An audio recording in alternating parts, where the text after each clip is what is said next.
Okay, problem number 29 says in triangle ABC, A is 24, B is 36, C is 30. These are all side lengths because they're lowercase.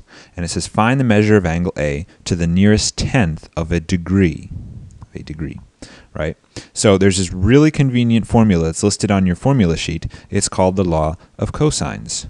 And here it is. And the law of cosine says that for any triangle, a squared equals b squared plus c squared, which might sound like the Pythagorean theorem, and it's kind of built off that, minus 2 times bc times the cosine of a. So that's really nice. Before I get started, though, notice how all of these lengths are very conveniently divisible by 6. So I'm going to take this and divide it by 6. I'm going to take this and divide it by 6.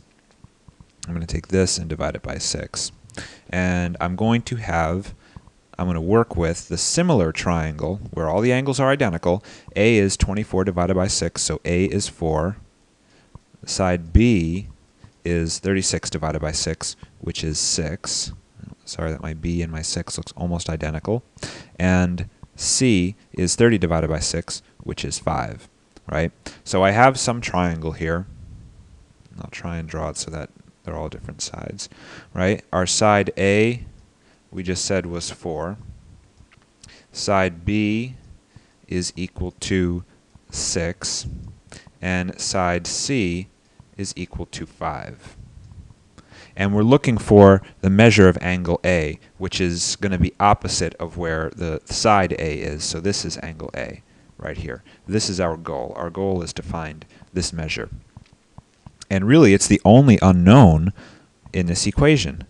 We're solving for A here, and we have A, B, and C already. So let's just fill in this equation and see what we get.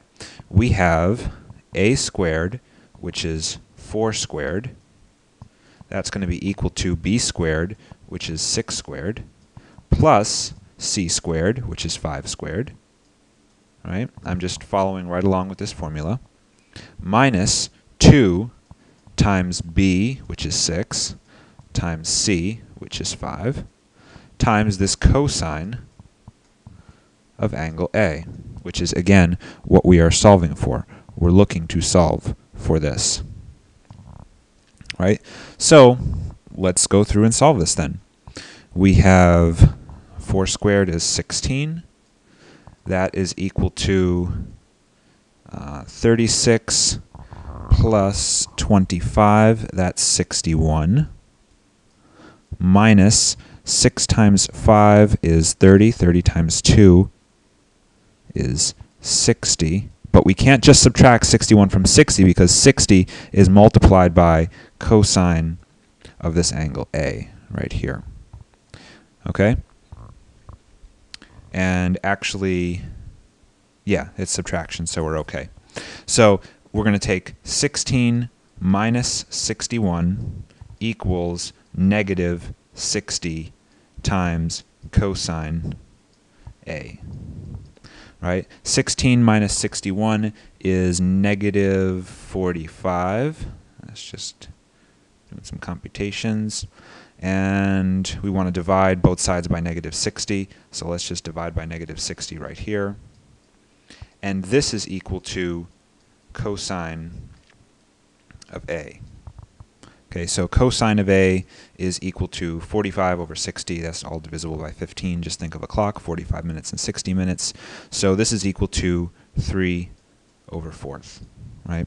So what we're going to do, the last step we're going to do is take cosine inverse, or arc cosine, right? I'm just going to scroll down a bit here. To solve this, I'm going to take arc cosine of both sides, ARC cosine, or cosine inverse of both sides, 3/4, and that's going to equal the angle A. And when you take arc cosine of 3 over 4, you get 41.4 degrees. That's degrees rounded to the tenths. So that is the answer. Use your formula sheets. All right, see you in the next problem.